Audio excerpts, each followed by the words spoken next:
My name is Audrey Rhodes, and just over a year ago, I was 36, living in a cramped apartment in Bellevue, just outside Seattle, hustling as a financial analyst. I wasn't starving, but I was definitely always hungry for security. My routine was a grind. 6 a.m. wake-ups, the miserable I-90 commute into the city, and 60-hour weeks where my boss, a leech named Gary, took credit for every smart pivot I made during client meetings. The bills were always winning, and the student loans, they weren't just debt. They were my silent, relentless roommates, always reminding me I was running behind. But the real complication in my life wasn't the numbers on my bank statement. It was the people who constantly saw those numbers as their personal liquidity fund. My family. Now, don't get me wrong, I love them, or at least I'm supposed to.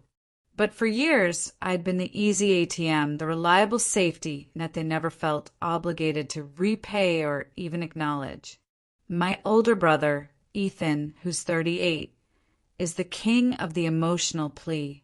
I can still hear the urgency in his voice 3 years ago when he needed $8,000 for a surefire tech startup. I liquidated my modest brokerage account for him, sacrificing my own small future for his huge, unrealistic dream. Guess what?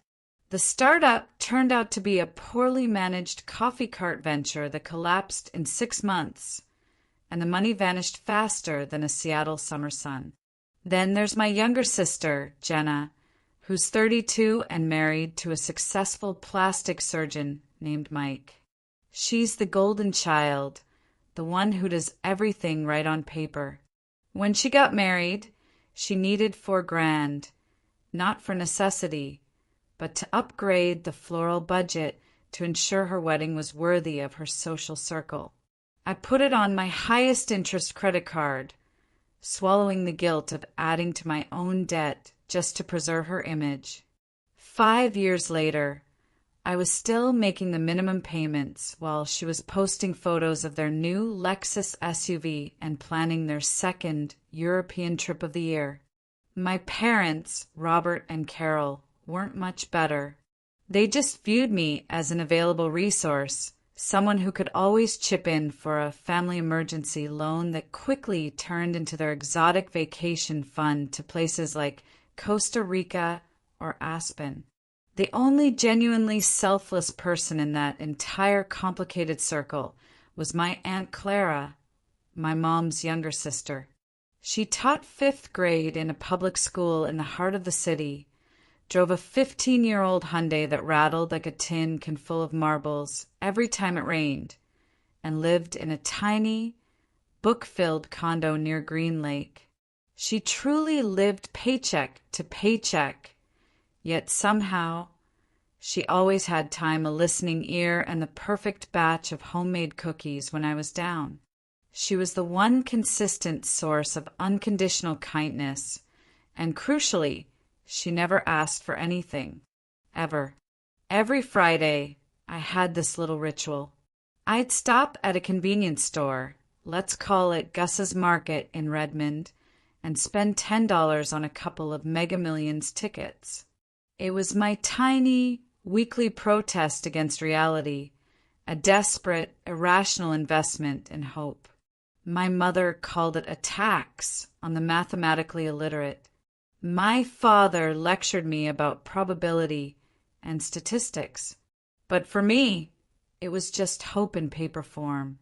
That Tuesday, my 36th birthday, felt especially brutal.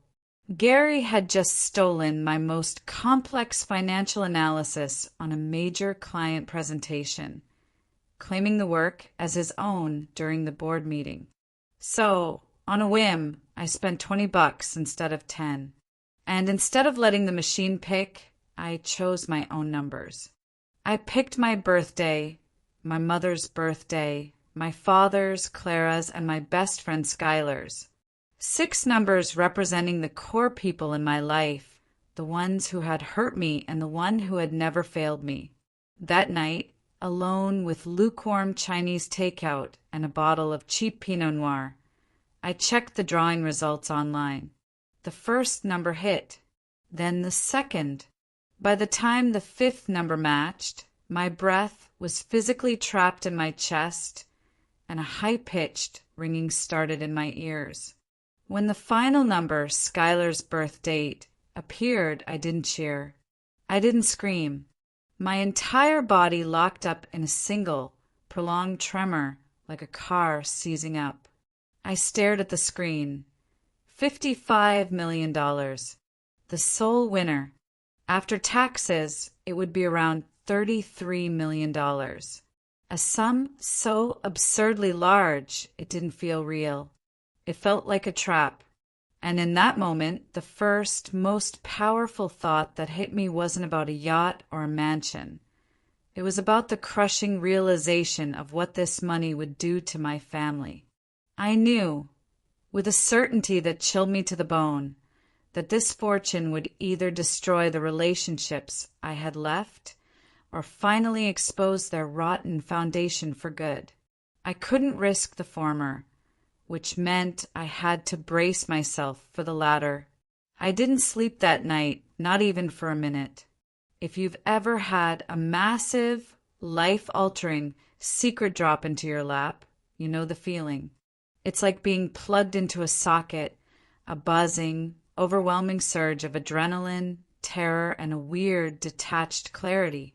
I spent the dark hours glued to my laptop, not looking up yachts, but looking up the lottery curse. The results were terrifying. The stories were a roadmap to ruin. Families suing each other over broken promises. Winners broke within 5 years.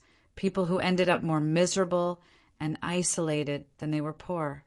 There was the story of the family whose distant cousin suddenly appeared claiming debt, and a mother whose children stopped speaking to her after she refused to fund their extravagant demands. The common denominator in every single tragedy? Telling too many people too soon. Greed, they say, is a contagion, an invisible virus that infects the weak points in a relationship, and I knew my family had a severe, pre-existing condition. The sun rose over the Seattle skyline, painting the clouds a pale gray, and the decision was final. I would tell absolutely no one.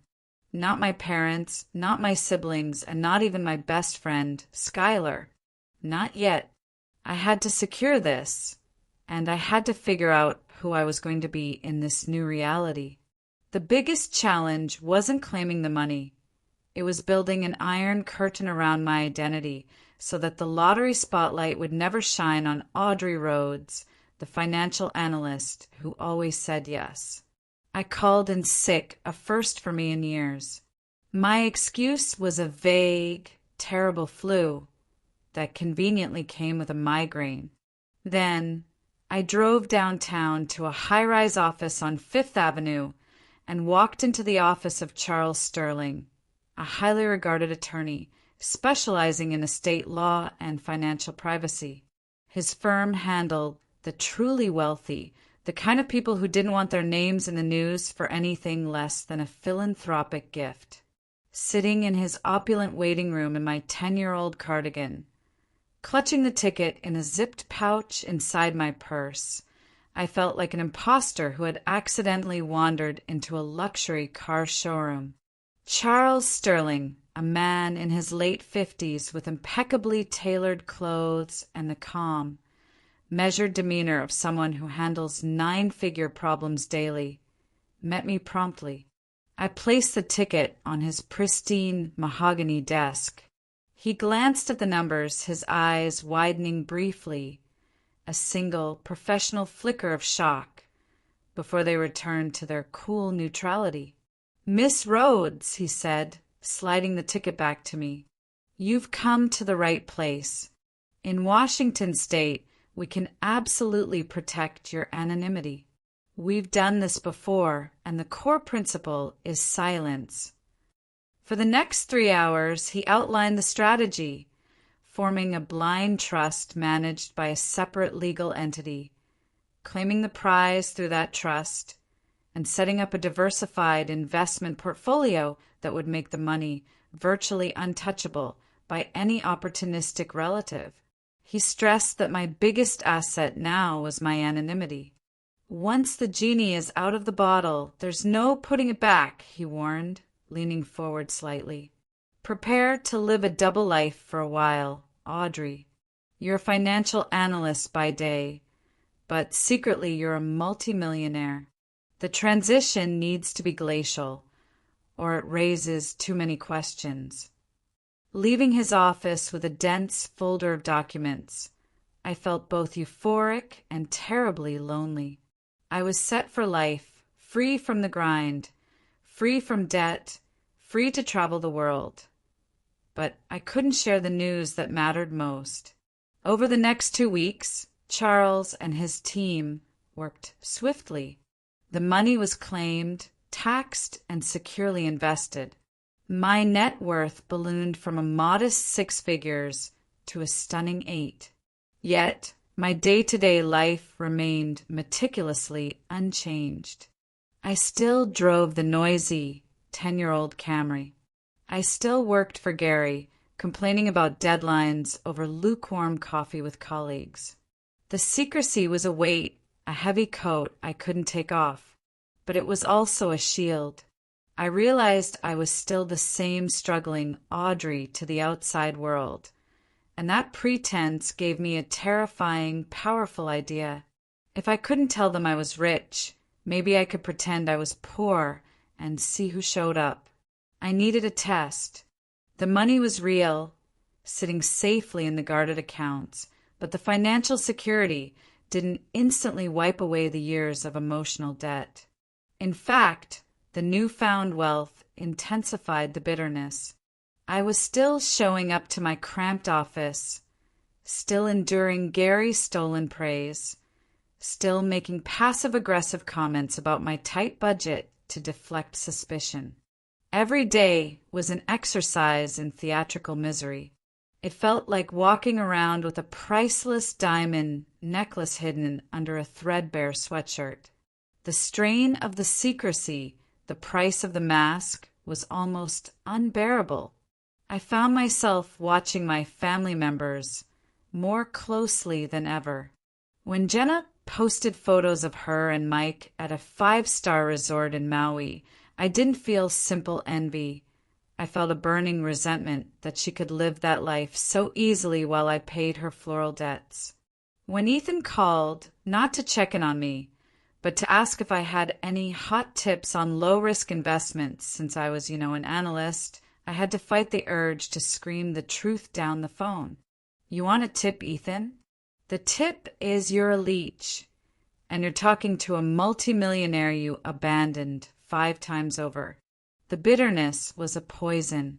I knew I couldn't live this double life forever, but I was petrified of what would happen if I dropped the mask. If I bought a new car, they'd ask for loans. If I moved to a bigger place, they'd ask for rent help. If I quit my job, they'd assume I was either mentally ill or had a secret sugar daddy. The money, instead of bringing freedom, had brought a complex form of paralysis. I was trapped by my own resentment and the toxic history of my family dynamic. The idea for the test didn't arrive as a cold, strategic plan. It erupted from a flash of sheer, justified rage.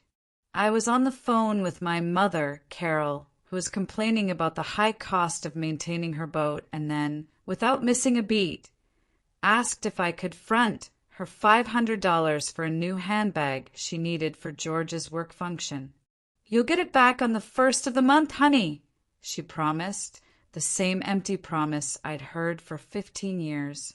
I hung up, heart hammering, and looked at my reflection in the dark window of my apartment. No, I thought, no more. Before I give them a single cent of this new fortune, before I try to rebuild anything with them, I need to know what they are truly made of.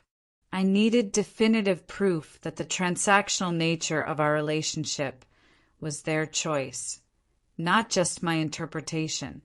If I suddenly vanished, Financially speaking, who would notice? Who would care? Who would step up for the old Audrey who was struggling just to pay the electric bill? That's when the plan solidified, a cold, calculating decision driven by years of emotional debt. I would engineer a situation of believable, moderate financial crisis. It couldn't be a catastrophic life-or-death emergency that would raise too many red flags. It had to be significant, but manageable for someone with family resources. The stakes had to be high enough to hurt, but not high enough to warrant suspicion. I needed to see which of them, if any, had an ounce of selfless compassion left. The test was born out of survival, resentment, and a desperate, fragile hope that maybe, just maybe, I was wrong about them. My target was $7,000. It was the perfect amount, substantial enough to cover a couple of months' rent in Bellevue and a terrifyingly high medical deductible. But it wasn't the kind of number that would require Jenna or Robert to mortgage their house or liquidate their entire retirement fund. It was an amount that screamed help me, but was achievable for financially comfortable people. The cover story required surgical precision. I couldn't just say I was fired. The story had to be dramatic, yet plausible, and most importantly, external to my own failures. I crafted the perfect narrative. My firm, the small niche financial boutique, had suddenly shut down after the CEO, a fictional character named Walter Simmons, was caught in a massive embezzlement scandal. It was quick, it was dirty, and the authorities froze all company accounts. I would explain. My final paycheck and severance package are tied up in legal proceedings for months. This explained why I had no immediate funds, and why the issue wasn't my competence. The other key element was the emotional hook. I would say my emergency fund was depleted due to a recent scare that required extensive, concerning medical testing, something vague enough to elicit sympathy, but too private for them to pry into deeply. This added urgency and gravity without forcing me to reveal my actual non-existent health issues. I had to tell someone the plan. The pressure of preparing the lie was intense, and the secrecy of the lottery win was suffocating. So I called Skylar, my best friend, over for dinner.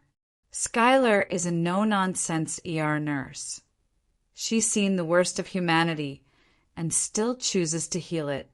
I shared everything with her except the part about the $55 million. I told her about the fake company closure and the plan to ask the family for $7,000. Her reaction was immediate and ethical. "Audrey, stop," she said, setting her glass of wine down with a decisive clink. "That sounds manipulative. Why would you lie to your family to test them? That's only going to hurt you more. You're setting them up to fail." I pushed back, the deep-seated resentment finally spilling out. "Because I'm tired of being the only one who cares. They see me as an open resource. I want to know just once if the tables were turned, who would show up? Who cares about me, not what I can do for them?" Skylar's features softened with a weariness I understood. "I get the hurt, Audrey, I really do. But lying is still lying. You're going to confirm your worst fears, and you'll be left with nothing but a bitter victory." She was right. It was manipulative. It was ethically murky. But years of being financially betrayed had poisoned my moral compass just enough to feel justified. I needed proof, a final, undeniable verdict. I spent the next day practicing my story with Skylar, who reluctantly agreed to coach my delivery. "You need to sound genuinely distressed, but not so desperate you scare them off," she advised, the ultimate coach for my performance. "Have the details ready. The name of the embezzling CEO, the exact date the severance was supposed to hit. They'll probe. With the cover story perfected and the $7,000 request locked in, I made my list.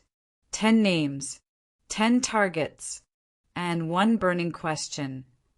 Who, if anyone, was truly on my side? The emotional preparation was worse than the execution.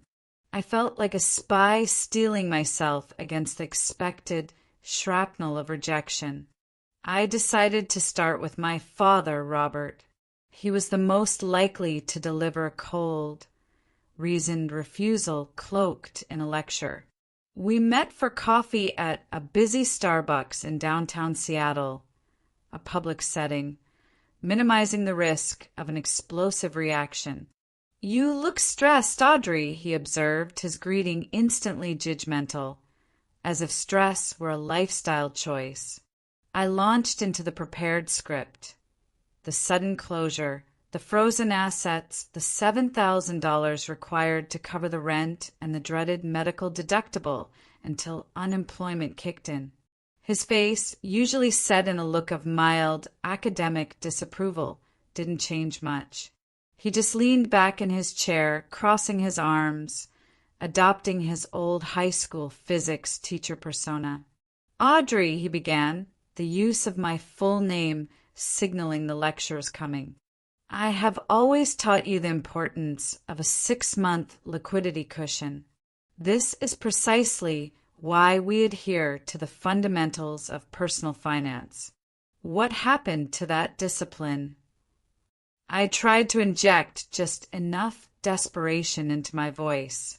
"Life happened, Dad. The deductible for the tests was higher than expected, and I was completely blindsided by the CEO." He sighed heavily, the sound communicating his extreme disappointment, not in the situation, but in me. "And now you expect others to bail you out? We're focused on our retirement portfolio now, Audrey. We simply cannot afford to dip into our principal. It would be financially irresponsible and, frankly, a betrayal of your stepmother, Tiffany, to risk our future."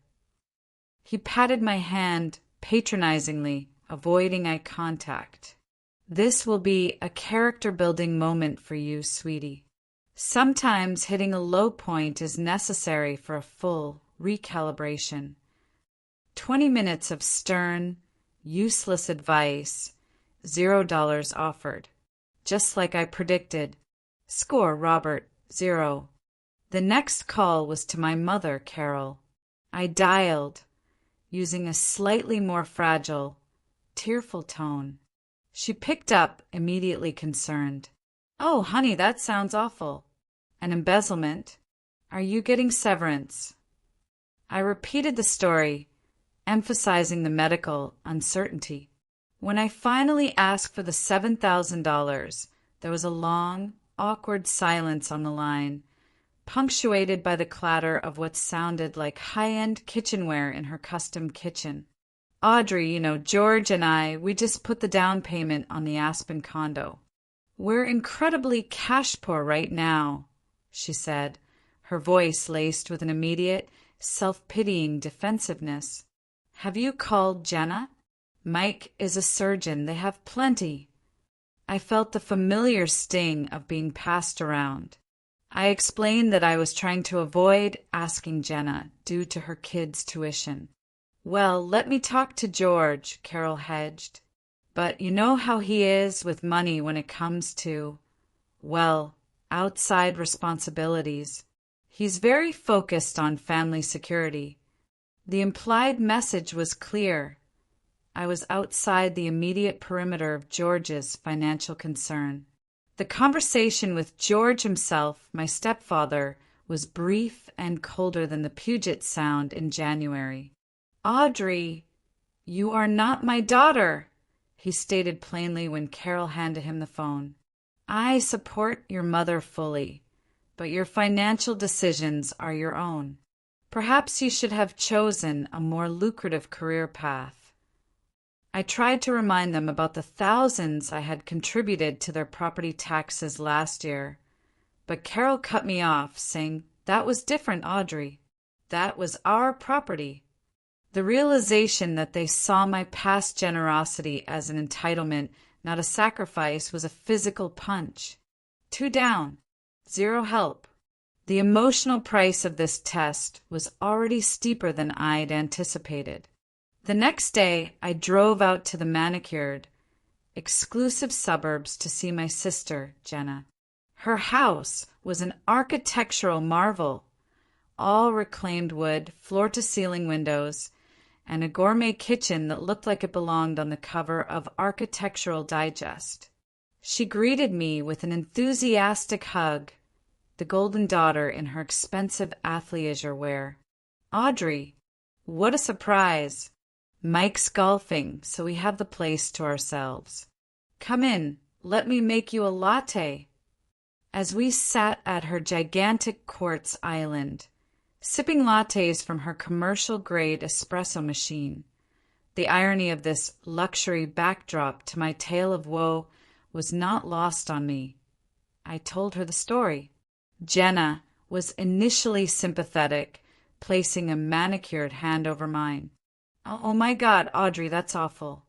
I can't believe Gary's firm would just do that. You are so talented." For a moment, her sympathy felt genuine, and I almost flinched with guilt. Then I asked for the $7,000. The shift in her demeanor was immediate and chilling. Her hand retreated.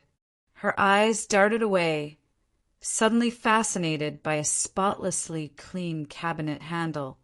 "Oh," she said, drawing the word out. 7,000. Wow. This is actually a really terrible time for us." She began nervously listing their exorbitant expenses, the payment for the new Lexus, the kids' private school tuition for next year, the upcoming master bathroom model. It was a catalog of luxury items presented as genuine hardships. "Mike is really strict about the budget. He handles everything." She glanced at me, then offered a hollow compromise. "Look, maybe you could move in temporarily? The guest room is a bit cluttered with holiday storage, but we could clear it out." The offer of a temporary, inconvenient stay was a clear deflection from the actual request for financial aid, confirming that I was welcome as long as I didn't impact their cash flow. She promised to talk to Mike, but the promise was as empty as the large, echoing space in her living room. Score, Jenna 0. My brother, Ethan, was perhaps the most predictable, yet his response still twisted the knife. I sent him a detailed text outlining the company's collapse and my need for help, hoping that the urgency of the text would prompt a more sincere reaction than a call. His reply came back 3 hours later. "Damn, sis, that blows. I'm seriously underwater with some investing stuff right now. Call you later." He never called. When I followed up with a simple text, "Just checking in, Ethan. Are you okay?" he left it unread. The man who had borrowed nearly $20,000 from me over the last 5 years, always with tearful promises and dramatic declarations of brotherhood, couldn't spare the energy for a free 2-minute phone call when I supposedly needed help. The radio silence was deafening, the ultimate confirmation that his interest in me was strictly transactional. The rejections, one after another, piled up, each one confirming the others.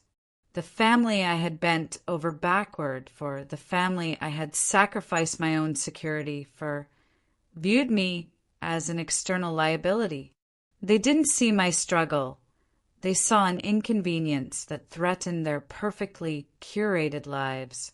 The emotional exhaustion was staggering. 7 people, 7 refusals, or worse, 7 empty lectures. I sank into my worn armchair that evening, the reality of my isolated position heavy and cold. I had a fortune, But in the face of a fabricated crisis, I was entirely alone. I still had 2 more people to check off my list, but my hope was completely extinguished. The final nails in the coffin came from the peripheral family members, my Aunt Beverly and my cousin Trevor. I had barely finished explaining my situation to Beverly, my father's older sister, married to old money, before she cut me off with an icy, familiar critique. "Well, Audrey, I always said that niche firm of yours seemed unstable. You should have taken that role at Wells Fargo after college, but no one listens to me." She proceeded to lecture me about the importance of generational wealth structure and avoiding lifestyle creep, as if I had somehow chosen to be caught in an embezzlement scandal. She hung up, having managed to make my fictitious job loss entirely about my poor life choices. As for Trevor, Beverly's son, he initially sounded sympathetic, promising to definitely help, and suggested meeting for lunch to hand over a check. "I'm good for it, 'cause don't sweat it," he texted. An hour before the supposed lunch, I got a text. Something big came up with the market. "Reschedule soon." Of course, he never responded to my follow-up message. Ghosted by the cousin who was constantly hitting up his own mother for bail money. By the end of the week, I was a wreck. The test had worked with brutal efficiency. I had confirmed that the only thing holding my family together was my capacity to support them, not their love for me. I was angry, yes, but mostly I was just profoundly sad. I packed my journal, filled with the devastating scores. Robert, 0. Carol, 0. George, 0. Tiffany, 0. Jenna, 0. Ethan, 0. Beverly, 0. Trevor, 0. The full, devastating picture was complete. Then my phone buzzed. It was a number I didn't recognize, but the voice that answered was instantly recognizable. Warm, slightly breathless, and full of genuine concern. It was Aunt Clara. "Audrey, honey, your mother called me. That news about your firm. Are you okay? I've been worried sick. I know this must be so hard." I hadn't even called her yet, planning to do so that evening, dreading putting her in a difficult position. The fact that she had reached out first, based on secondhand gossip that was likely already twisting my situation into a character flaw, spoke volumes. "I'm hanging in there, Clara," I managed, the emotion in my voice now entirely real. "Listen, I want to help," she said, no hesitation, no question of my financial choices. "Can we meet for lunch tomorrow?" My treat, of course. In a week of zeros and rejections, Clara's call was a sudden, blinding flash of light. It was the only sign of human kindness I had received, and it came from the person I was sure could least afford it. I knew I couldn't accept the money, but I desperately needed to see her. I needed to see that the human goodness I desperately craved still existed. We met for lunch the next day at a small, unassuming diner near her school, a place with vinyl booths, chipped coffee mugs, and coffee that tasted exactly like comfort. Clara looked tired, her silver-streaked hair pulled back in a simple braid, wearing a cozy, well-loved cardigan. As we ate, she asked thoughtful, specific questions about my job search, not my finances. She offered to call some teacher friends whose husbands worked in accounting. Genuine, practical help. When the plates were cleared, she reached into her worn canvas purse. "I want you to take this, sweetheart," she said, sliding a thick, white envelope across the table. "I know it's not the full $7,000 you need, but it's $3,000.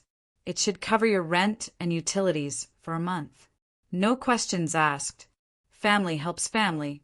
I stared at the envelope, speechless, tears blurring the edges of the diner booth. "Clara, I can't. That's too much." "Nonsense," she interrupted gently, taking my hand. "And listen, if you need a place to regroup, my couch pulls out into a bed. It's cozy. You're welcome to stay as long as you need. Seriously, you are not going to sink." Her kindness, her complete lack of condition or lecture, broke through the weeks of bitterness. I accepted the envelope, knowing I would return it immediately, but wanting to honor her gesture. I drove home that day, clutching the envelope, the $3,000 feeling heavier than the entire $55 million in my trust account. The contrast was stark. The woman who had the least gave the most without hesitation. My curiosity got the better of me. That night, using my high-level financial access through Charles Sterling's firm, I discreetly looked up Clara's financial and medical records. What I found hit me like a physical wave. $3,000 represented nearly all of her emergency savings. And worse, she was dealing with increasingly complex type 2 diabetes. Her specialized medication costs had recently spiked, and she was picking up extra tutoring work just to maintain her own delicate balance. She was sacrificing her own health and stability to help me with a problem that didn't even exist. The full, selfless measure of Aunt Clara was now exposed, and I knew in that moment she was the only person in my life who deserved the truth. The guilt was overwhelming. Knowing that $3,000 represented Clara's stability, her buffer against her own mounting medical debt, made my fabricated crisis feel like a genuine moral failing. The next evening, I invited Clara over to my apartment, telling her I had important news and that I had to give her the money back. As she settled onto my worn sofa, I served her a cup of Earl Grey tea, my hands shaking only slightly. "Clara, I need to tell you something," I began, my voice thick with emotion. "I haven't been honest with you, with anyone." She looked at me calmly, her eyes warm and open. "What is it, honey?" I took a deep breath, the words tumbling out quickly, urgently. "I didn't lose my job. The company is fine. I still work there. I made up the story. I needed to see who in the family would help me when I was struggling." The silence stretched, long and deep. I watched her face, terrified of seeing the disappointment, the anger, the feeling of being betrayed by the one person I trusted. Finally, she nodded slowly. "I see. No, I'm not angry, Audrey. Sad, maybe. Sad that you felt the need to test people this way. But I understand why you did it. Your family hasn't made it easy for you to trust them." "You were the only one," I whispered, the real tears coming now. "The only one who offered help without a lecture, an excuse, or a promise to talk to Mike. The one who had the least to give gave the most. You sacrificed your own stability for me." Clara reached across and took my hand. "People show you who they are when giving becomes inconvenient, Audrey. And I learned that lesson the hard way myself." I leaned forward. "What do you mean?" She hesitated, then shared a part of her past I had never known. "My ex-husband, Robert.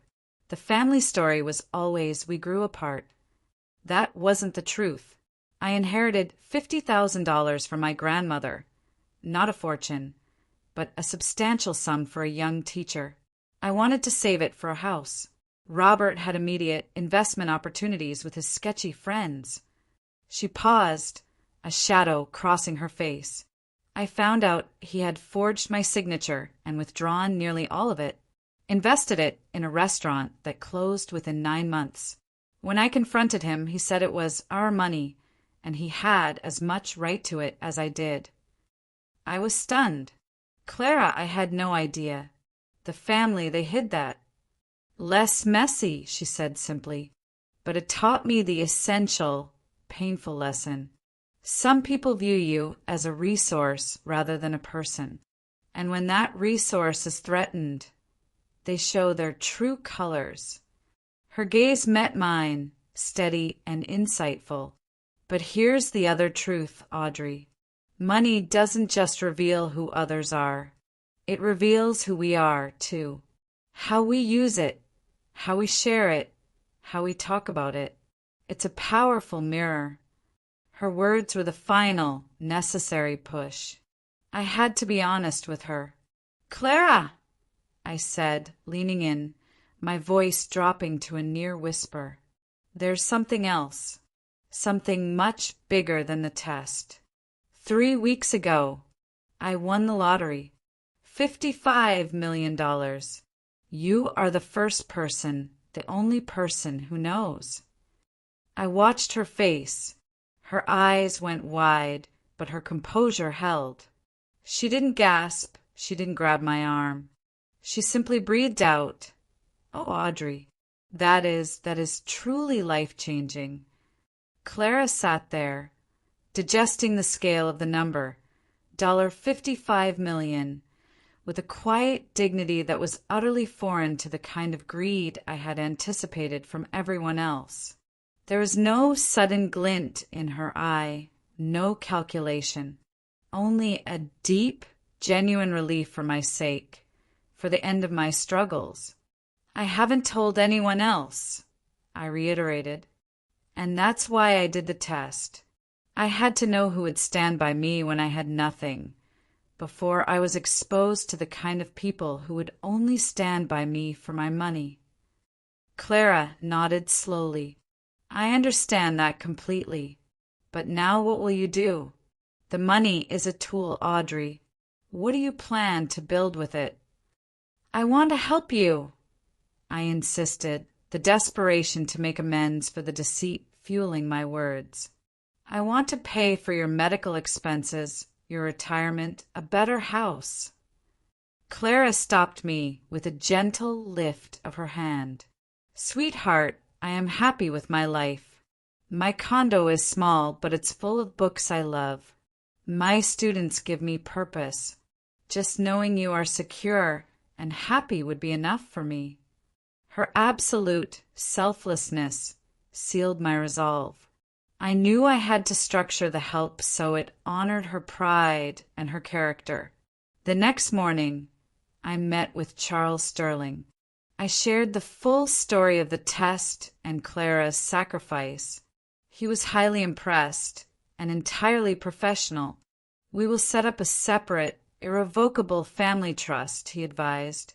"It will provide a fixed, generous monthly stipend to Aunt Clara for life, covering all medical and living expenses, structured as an annuity payout from a legacy account.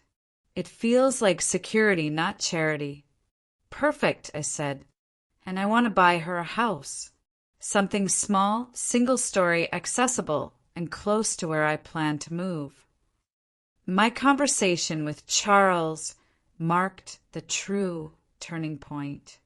I decided to use the money as a foundation for a life of service, inspired by Clara's example and the knowledge of her struggles with health and isolation.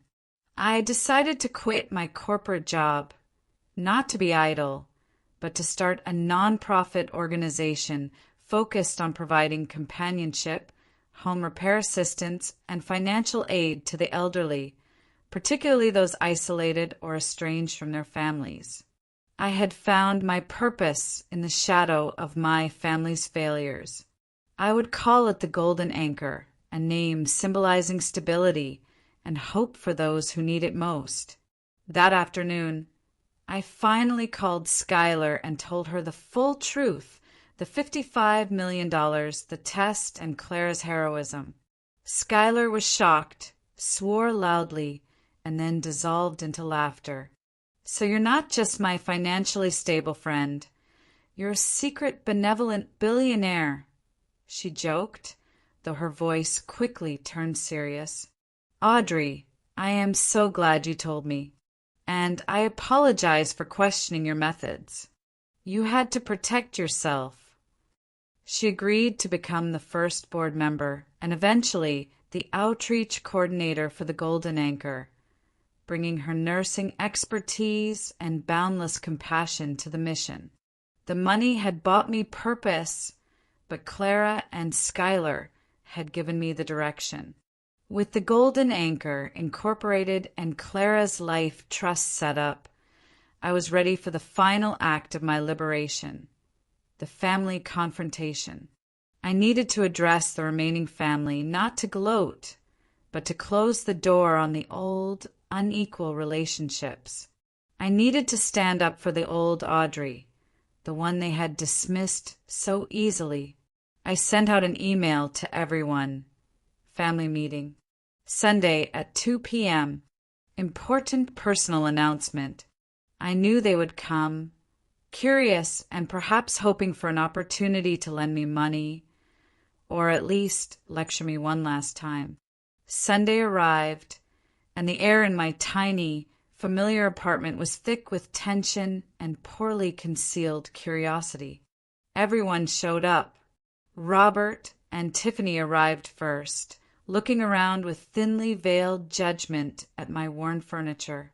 Carol and George were stiff and formal. Jenna and Mike sat close together, their faces carefully neutral. Even Ethan, who had ghosted me for a week, showed up, looking anxious and overly attentive. Aunt Beverly was there, a deep frown already etched on her face. Aunt Clara was the last to arrive, giving me a quick, knowing squeeze of the hand that anchored me. I stood before them, feeling strangely calm, the knowledge of my $55 million fortune lending me a backbone I'd never had before. "Thank you all for coming," I began. "I know there have been a lot of rumors. I want to clear the air." I paused for effect, letting the silence hang. "The truth is I'm fine. I found a new career path, one with better pay and benefits, and I'll be starting next month. I'll be the executive director of a new nonprofit focused on senior support." The collective sigh of relief in the room was palpable. They weren't going to be asked for money after all. They had come prepared for a bailout request or an intervention. Instead, they got good news that cost them nothing. "So why the drama, Audrey?" Robert asked, his teacher voice laced with irritation. "Why ask everyone for a handout if you had a job lined up?" I met his gaze, my own steady. The job came through recently, and when I was in trouble, I reached out to my family. That's what family is supposed to be for, right? Support? A safety net. An uncomfortable quiet settled over the room.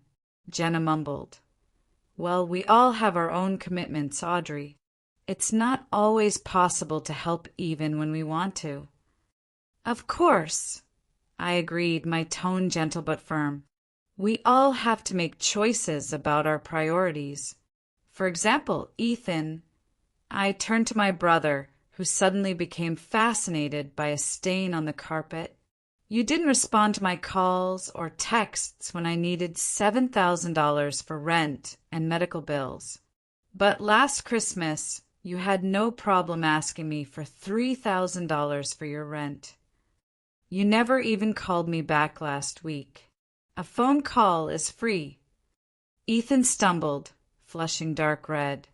"I was going through some stuff, Audrey. I didn't have any money to give you." "I understand you didn't have money, Ethan. But you didn't have time either," I pressed, not letting up. "You had time to ignore my plea, just as you ignored my previous sacrifices." The conversation continued in this controlled, surgical manner. I calmly exposed the hypocrisy. George and Carol spending thousands on an Aspen condo while claiming cash-poor status. Jenna prioritizing a bathroom renovation over her sister's medical scare. Beverly's immediate jump to judgment.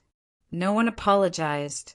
They offered weak excuses, attempted to shift the blame back to me for making them feel guilty, and repeated defensive justifications about their own financial priorities. As they filed out, their faces a mixture of relief and indignation, I felt a profound sense of closure. I hadn't revealed the lottery win, but I had achieved something more valuable. I had stood up for myself. I had set a boundary that was undeniable. The money had given me the leverage, but the test had given me the courage to see my relationships clearly. 1 year later, my life was unrecognizable, but not in the flashy way people usually imagine. I hadn't bought a mansion in Malibu or a Ferrari. I bought a beautiful, modest, single-story craftsman home in a quiet, established neighborhood of Tacoma, complete with a garden that demanded my attention every morning. And 3 blocks away, that was Aunt Clara's new house.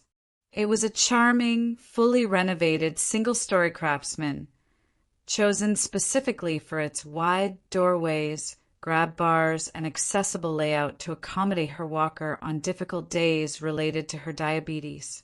Her health had improved dramatically under the constant, stress-free care funded by her trust. She had retired from teaching, but now volunteered 3 days a week at a local literacy center, still sharing her love of books. She would often sit on her front porch, her retirement secured, watching the sunset over the Cascades, finally peaceful.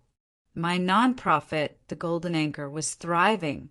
Skylar was our outreach coordinator, bringing an ER nurse's efficiency and compassion to organizing companion visits and home repairs for isolated seniors. My life was now rich with purpose in a way my accounting career never could have been. We had helped over 300 seniors in the Puget Sound area in our first year. My relationship with my immediate family was distant but honest. The pretense of closeness was gone, replaced by polite, infrequent contact, a necessary and liberating buffer. They accepted the story that I had made it big in the nonprofit world, strangely incurious about the details, which, again, told me everything I needed to know about their interest in my life versus my bank account. The money allowed me to practice true, anonymous generosity, the kind that mirrored Clara's spirit. When my father, Robert, had a minor heart scare and faced unexpected out-of-pocket medical bills, I anonymously paid them through the hospital's patient assistance fund. When my cousin Trevor finally hit rock bottom and agreed to enter a top-tier rehab center for his gambling addiction, I made an anonymous donation covering his entire treatment. They never knew the source of the help, and that was the greatest reward. Their well-being was secured by the money they didn't know I had, ensuring their dignity and my peace. You know what still amazes me? Clara said one evening, as we sat on her porch swing, watching the last sliver of sun dip behind the Olympic Mountains. How differently everything could have turned out if you had just announced your winnings immediately. They would have been attentive, loving, and present, I finished for her, and I would never have known what was real. I would have been trapped, forever wondering. That knowledge, painful as it was, gave you the freedom, she confirmed. She was right.